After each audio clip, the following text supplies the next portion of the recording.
He listens to me. The words weren't a gunshot, they were a whisper.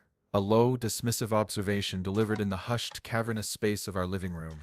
It was a place filled with the comfortable silence of 10 years of shared life. A perfectly peaceful, ordinary scene, utterly at odds with the hurricane brewing inside me. My wife, Maria, was sitting on the couch, her hands clasped in her lap, her eyes filled with a strange, fleeting mix of annoyance and defiance.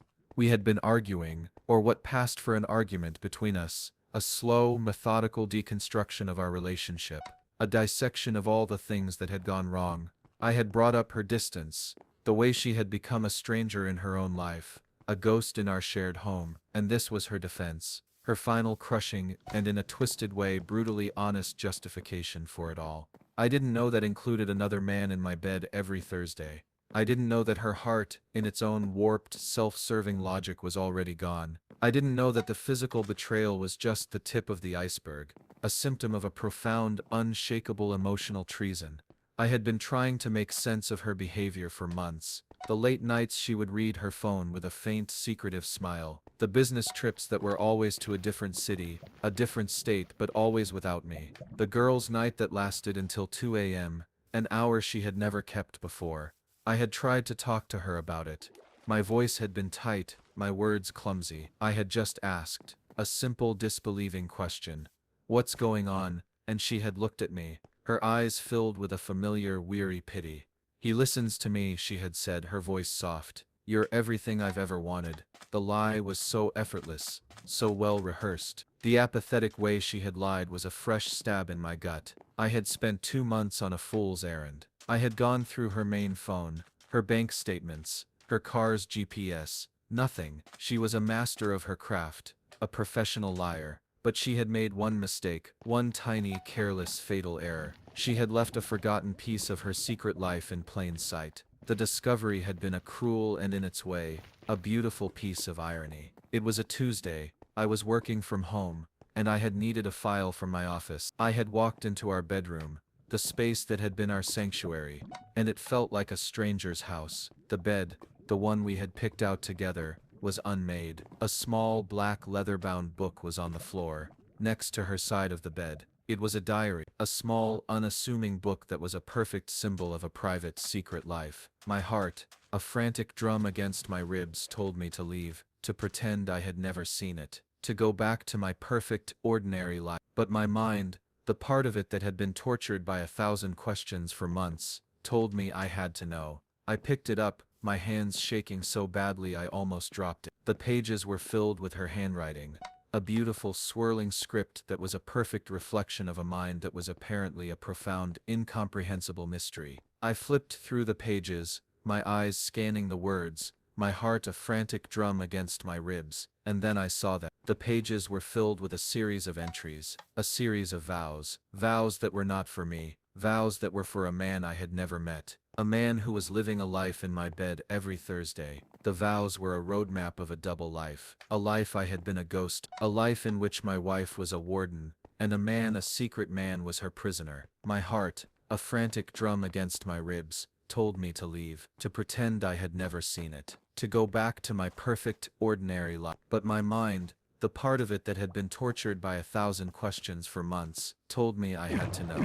I read them, every single one. A meticulously crafted, painfully honest series of promises. Promises of a future filled with children and a house with a big backyard. Promises of a love that was not a temporary fix, but a profound, unshakable connection. Promises of a future she had been building with a ghost, a memory, a man who she knew, with an unshakable certainty, would one day return. The words were a brutal, unforgiving mirror of my own life. They were the vows I had made to her, the vows I had believed in, the vows I had lived by, and here they were, in her own handwriting, a raw, brutal, and in a twisted way, beautiful testament to a love that was not mine, a love that was so profound, so unshakable, that it was willing to desecrate a sacred personal moment, for a fleeting moment of passion. The truth, the raw, brutal truth, was that she hadn't just been having a physical affair, she had been having an emotional one. A betrayal of the heart,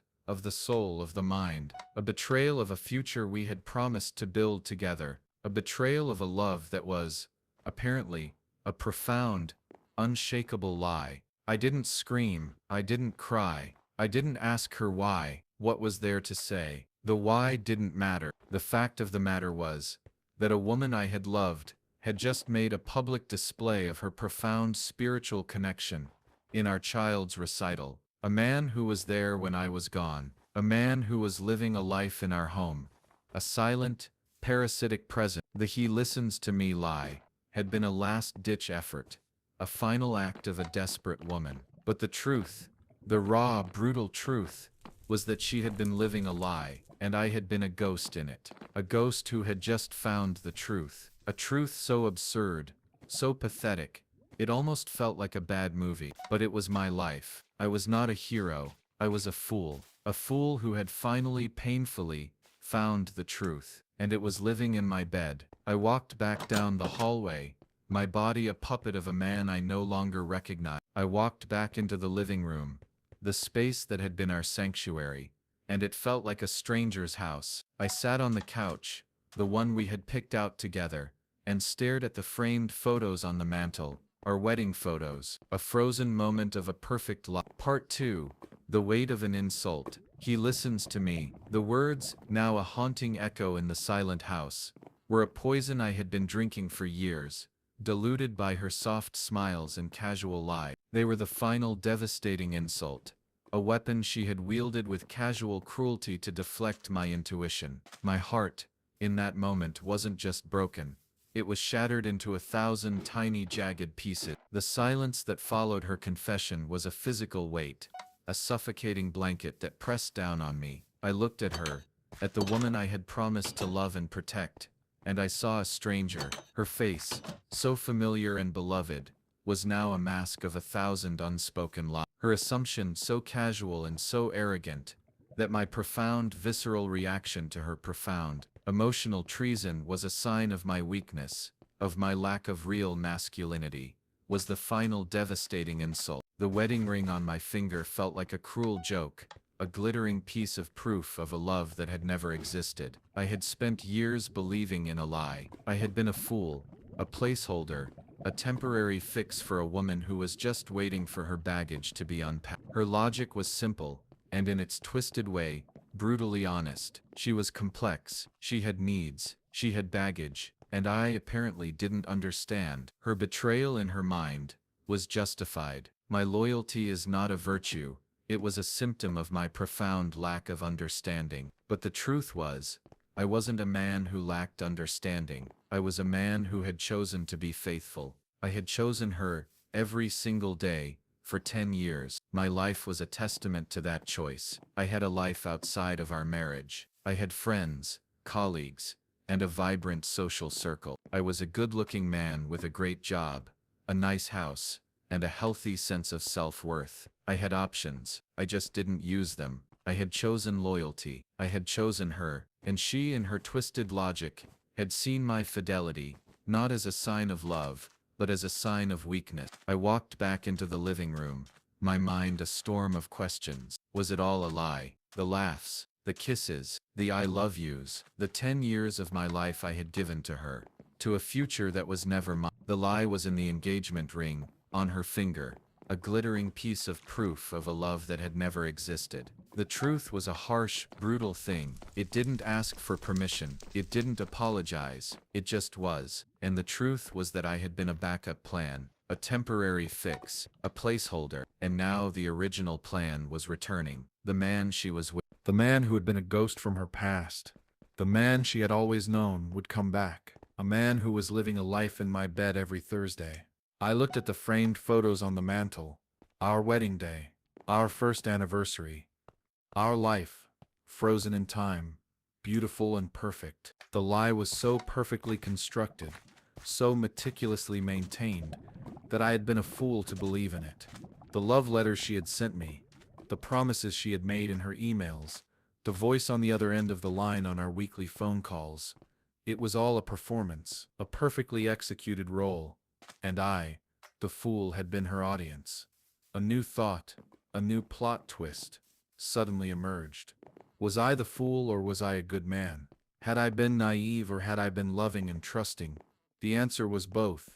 I had been a good man who had loved and trusted with a naive abandon, and she, the woman I had loved, had taken advantage of that. She had used me as a placeholder, a temporary fix, a convenient plot device, and now the main character was returning. I walked to the living room window and opened it, letting the cool night air rush in, a welcome shock of reality. The street was quiet, the houses serene, but I was in a different world now. A world where a second plan existed, a world where my wife had a secret life, and a world where I was no longer a part of the story. I was just the narrator, a man who had finally found the truth, but at a cost I never could have imagined. I had thought that by going to war I was protecting our life, but the truth was, our life had been a battlefield, and I had been fighting on the wrong side. The enemy wasn't on the other side of the world. The enemy was in my own home. The silence in the room was a terrible, yawning chasm.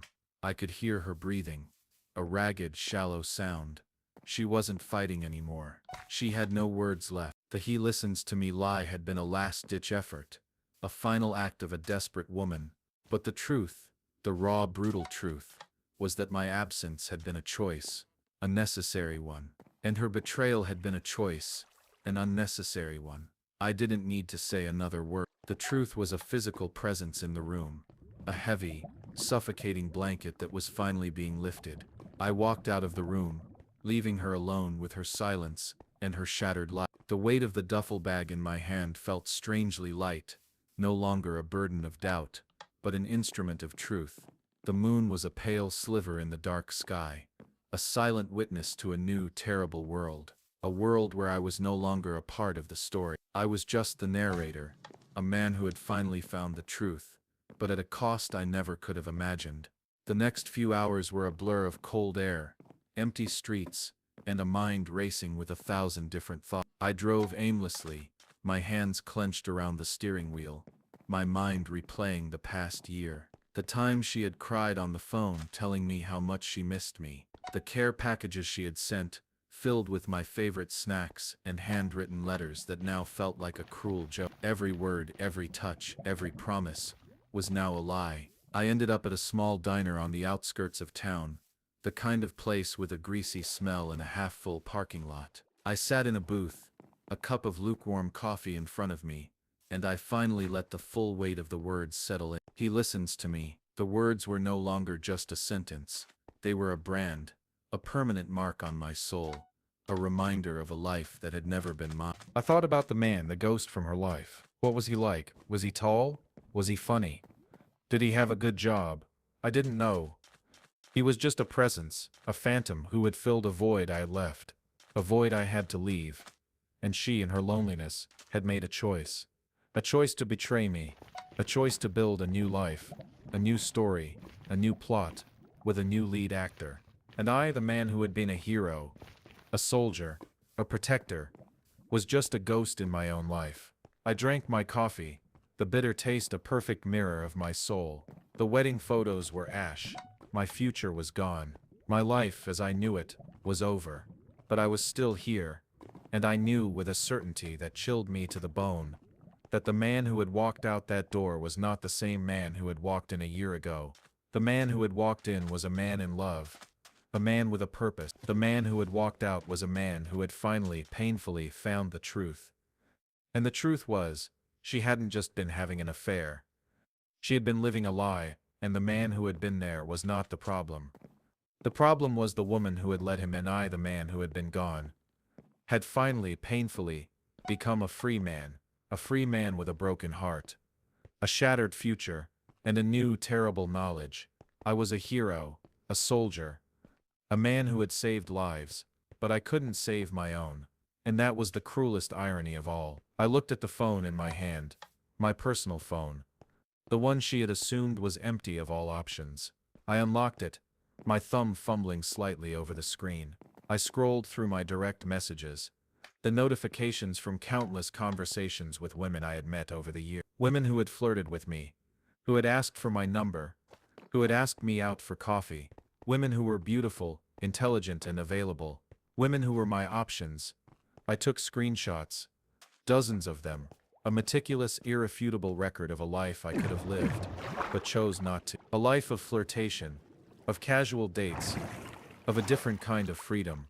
I had never used my options.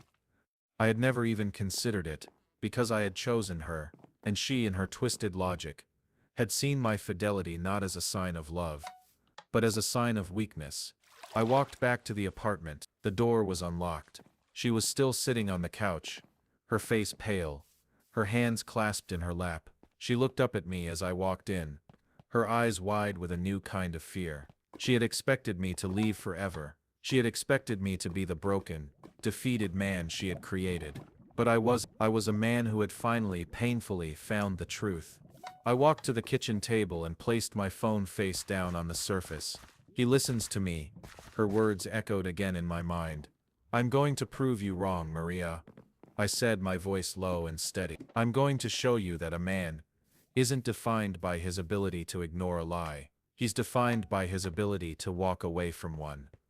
I turned my phone over, the screen glowing with 100 different conversations. She looked at the screen, her eyes wide with a mix of shock and shame. The proof was right there, a digital record of my fidelity, a testament to my love, and her betrayal.